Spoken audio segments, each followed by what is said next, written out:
Question number 5 पढ़ें। एक त्रिभुज की भुजाओं का जो अनुपात है ये 12:17:25 है और उसका जो परिमाप है वो 540 सेंटीमीटर है। इस त्रिभुज का क्षेत्रफल क्या होगा? देखिए, मैथ में जब कभी भी अनुपात दिया हुआ करे तो आप क्वेश्चन में ये मान लिया करो कि माना जो अनुपातिक राशि है वो x है।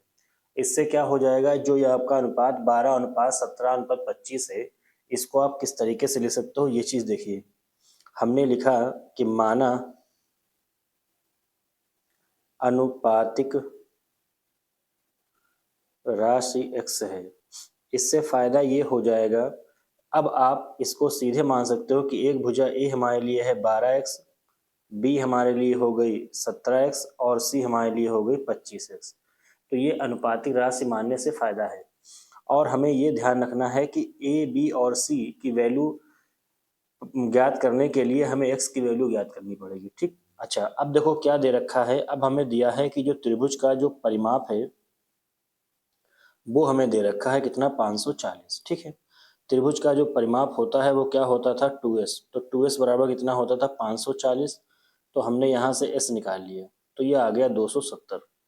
अच्छा, s का मान तो निकल आया, हमें त्रिभुज का क्षेत्रफल चाहिए। तो हीरोन फार्मूला से अगर हम देखेंगे तो डेल्टा बराबर under root S, S minus A, S minus B और एस माइनस सी।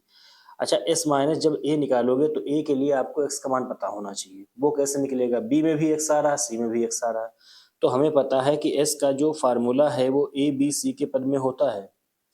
ठीक है, अच्छा, इसके से गुणा करोगे तो ये आ जाएगा 540। इधर ए की जगह रख दो 12x, बी की जगह रख दिया 17x, सी की जगह रख दिया 25x। अब यहाँ से हमें इसको क्या कर लेना है, हल कर लेना है। तो यहाँ से आप इसको देख लीजिए, 12 है और यहाँ से 17 हो गया 29, 29 और यहाँ से आ जाएगा आपका 25। तो ये 54 आ गया x। 54 से ये काट काट दिया आपने, तो x की वैल्यू आ गई 10। अब अगर x हमें पता हो गया तो हम a b और c की वैल्यू पता कर सकते हैं। तो a बराबर हम लिखेंगे 12 गुणे 10 बराबर 120।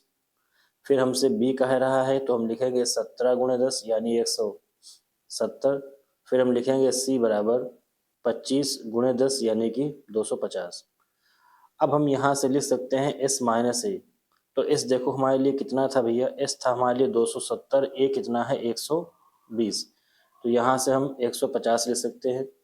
फिर हम अगर कहें s माइनस बी निकाल लीजिए भाई, तो फिर से आप लिखोगे 270 माइनस बी, बी कितना है देख लो, 170 है तो कितना बन जाएगा, ये 100 बन जाएगा। फिर हम कहें s माइनस सी निकाल लो तो 270 लिखा, माइनस में c 250 यानी कि ये 20 आ गया। अब सब मान आ गए हैं। अब हम लिखेंगे त्रिभुज का जो क्षेत्रफल होगा डेल्टा बराबर अंडर रूट, ये आएगा S, S minus A, S minus B और एस माइनस सी। अब इनकी सबकी वैल्यू इसमें रख दीजिए भाई। देखिए s का मान है 270 इंटू एस माइनस ए की अगर हम बात करें तो 150 है, एस माइनस बी की बात करें तो 100 है, एस माइनस सी की बात करें तो 20 है। ठीक है, वर्गमूल से बाहर करने के लिए थोड़ा सा इसको देखिए क्या करेंगे आप। देखो यहाँ से हम इसको ऐसे लिख लें, 270 हमारे पास है, इंटू में हमारे पास 15 है और इंटू में 2 लिख दिया, ये 10 और ये 10, इंटू में आ जाएगा 100 और 100 हमारे पास पहले से है। ठीक है, इतना आ गया। अब हमें पता है कि इस 100 में से हम 100 तो बाहर कर लेंगे। ठीक है, एक बार 100 हमने बाहर किया, बाकी जो अंदर बचा उसको भी तोड़ लीजिए। 27 है, 27 को आप लिख सकते हो 3 तिया 9, 9 तिया 27 और इंटू में ये क्या होगा 10, 2 पंचे 10। 15 को तोड़ लो, 3 गुणे 5 और इंटू में क्या है 2। अब आप देखो जो दो दो बार है उसको निकाल लो, 2 और 2 ये हो गया, फिर यहाँ से 5 और 5 हो गया। ठीक, फिर ये 3 और 3 हो गया, फिर ये 3 और 3 हो गया। तो कुल मिला के आएगा 100 गुणे, एक बार ये 3 बाहर है, फिर एक बार 3 बाहर है, एक बार 2 बाहर है और एक बार 5 बाहर है। तो यहाँ से आ गया 3 तिया 9, 9 दूना 18, 18 पच्चे 90 और इंटू में क्या आएगा 100।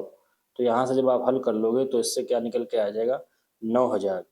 ठीक, और यहाँ से देखिए सेंटीमीटर या मीटर दिया था, हाँ परिमाप किस में दिया हुआ है, सेंटीमीटर में। तो ये हमारा जो आंसर आएगा ये कितना आ जाएगा, सेंटीमीटर स्क्वायर। ठीक है, तो इस तरीके से इस क्वेश्चन को हम आसानी से कर सकते हैं। तो जब कभी भी हमें अनुपात दिया होगा तो अनुपात में अनुपाती राशि x मान लोगे। इससे आप सीधे सीधे भुजा जो 12:17:25 है, हम मान लेंगे कि माना पहली भुजा a जो है वो 12x है, दूसरी भुजा जो b है वो 17x है, तीसरी भुजा जो c है वो 25x है। फिर हमें परिमाप दे रखा था यानी कि 2s का मान दिया था, हमने s का मान निकाल लिया और फिर a b c का मान निकालना पड़ेगा क्योंकि यहाँ पे x आ चुका है। तो x की वैल्यू ज्ञात करने के लिए हमें पता है कि s का जो सूत्र होता है वो a b और c के पद में होता है। यहाँ से मान रख दिया, x का मान निकल आया, फिर हमने a b c निकाल लिया। a b c के बाद हमने s minus a, s minus b, s minus c ज्ञात किया और फिर हमने सूत्र लगाया, हल किया और हमारा आंसर निकल आया। ठीक है।